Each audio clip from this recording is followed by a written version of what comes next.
Potato chips.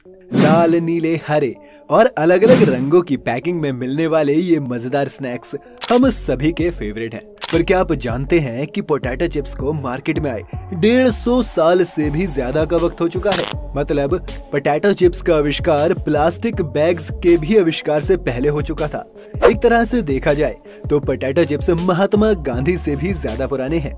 इन chips को देखकर कभी कभी तो मन में ये सवाल उठता ही है कि इन्हें फैक्ट्री में कैसे और किन चीजों से बनाया जाता है।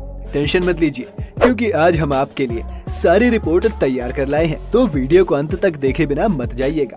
पोटैटो चिप्स की शुरुआत की कहानी बहुत दिलचस्प है। 1853 में न्यूयॉर्क के सैराटोगा स्प्रिंग्स इलाके में एक रेस्टोरेंट हुआ करता था, जहां पर एक बार एक कस्टमर ने कंप्लेंट कर दी कि रेस्टोरेंट की फ्रेंच फ्राइज बहुत ज्यादा मोटी हैं। शेफ ने अपने कस्टमर का ख्याल करते हुए उसे पतली फ्रेंच फ्राइज बना कर दी, लेकिन उस आदमी की शिकायत दूर नहीं कर पाया। उसे अब भी फ्रेंच फ्राइज मोटी ही लग रही थी, तो शेफ ने फिर से फ्रेंच फ्राइज को पतला किया, लेकिन वो आदमी अभी भी संतुष्ट नहीं हुआ। अब शेफ को गुस्सा आ चुका था, पर वो कस्टमर को तो कुछ नहीं कह सकता था, इसलिए उसने इस बार चिढ़कर आलू को बहुत ज्यादा पतला काट दिया और उस आदमी को सर्व किया, और बस दुनिया के पहले पोटैटो चिप्स का आविष्कार कर डाला। जी हाँ, पोटैटो चिप्स के बाद लोगों में इस कदर छा गए कि जब दूसरे विश्व युद्ध में राशन की कमी पड़ने लगी तो अमेरिका की सरकार ने पोटैटो चिप्स की मैन्युफैक्चरिंग रोक दी, ये कहकर कि जंग के दौरान भूखमरी की हालात पैदा ना हो, इसलिए वो सिर्फ जरूरी चीजों का ही बनना अलाउ कर सकते हैं। अब इस बात पर जगह जगह पर लोगों ने धरना देना शुरू कर दिया और आखिरकार हार कर सरकार को पोटैटो चिप्स को एसेंशियल फूड आइटम डिक्लेयर करना पड़ा। पोटैटो चिप्स बनाने की टेक्नोलॉजी आज काफी ज्यादा विकास कर चुकी है। 1930 के दशक में जब पोटैटो चिप्स बिकते थे तो उनके साथ ये समस्या थी कि वो जल्दी से हवा में खराब हो जाते थे। कंपनियों को अगले 10 साल इसी बात को समझने में लग गए कि चिप्स को एयर टाइट पैकेट्स में सील करके बेचना है। 40 के दशक से पैकेजिंग बेहतर हो गई और उसके बाद आई उसमें नाइट्रोजन गैस भरने की प्रथा। हाँ, वही नाइट्रोजन जो चिप्स के पैकेट में चिप्स से ज्यादा होती है। हम चाहे इससे जितनी भी नफरत कर ले, पर सच तो ये है कि इस गैस की वजह से ही चिप्स बाहर की ऑक्सीजन से रिएक्ट नहीं करते और खराब होने से बच जाते हैं। पोटैटो चिप्स के मामले में टेक्नोलॉजी शुरुआत में बहुत धीरे धीरे आगे बढ़ रही है। 1853 से 1950 के दशक तक इन पोटैटो चिप्स में इस्तेमाल किए जाने वाले आलू को भी हाथ से ही छीला जा रहा था।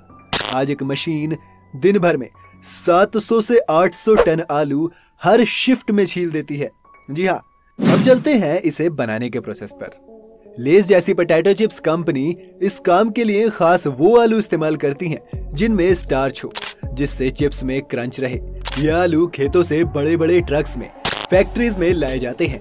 इन्हें ट्रक से अनलोड करने के बाद 3 कन्वेयर बेल्ट्स की मदद से आगे भेजा जाता है, जो इन्हें एक रोलर पर लाकर छोड़ देती हैं। यहाँ इस आलू की छटनी होती है।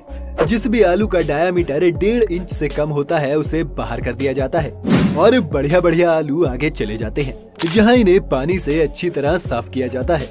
साफ होने के बाद इन्हें पीलर में भेजा जाता है, जहाँ आलू का बाहर का छिलका अलग किया जाता है। इस 12 फीट की मशीन में 5 सिलेंडर लगातार घूमते हुए ये काम करते हैं। छिले हुए आलू एक कन्वेयर बेल्ट पर लाद कर आगे भेजे जाते हैं, जहाँ कर्मचारी हरे और कच्चे आलू इस बैच से अलग कर देते हैं।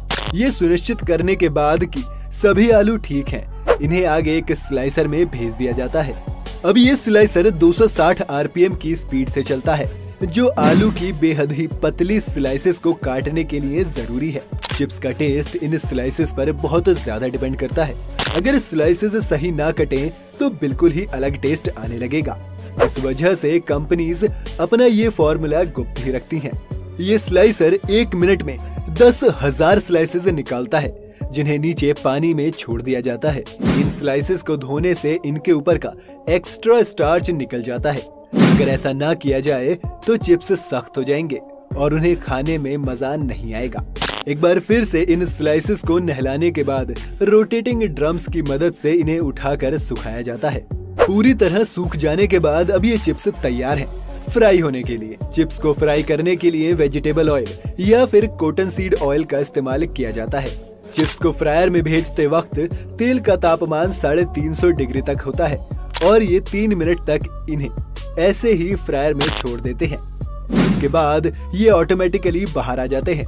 नहीं, अभी चिप्स पूरी तरह बनकर तैयार नहीं हुए हैं, अभी तो इनमें फ्लेवर्स ऐड करना बाकी है।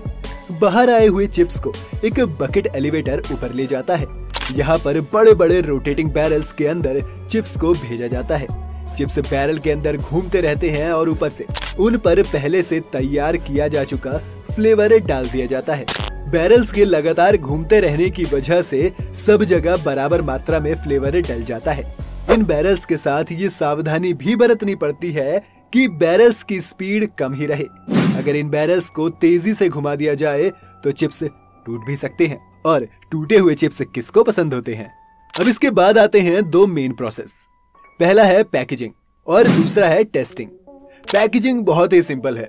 चिप्स को पैकेट्स में पहले एक पर्याप्त मात्रा में भरा जाता है, जिसके बाद इनमें नाइट्रोजन गैस ऐड कर दी जाती है और इन्हें एयर टाइट कर दिया जाता है। फिर इसी में से कुछ पैकेट्स को सैंपल के तौर पर उठा लिया जाता है।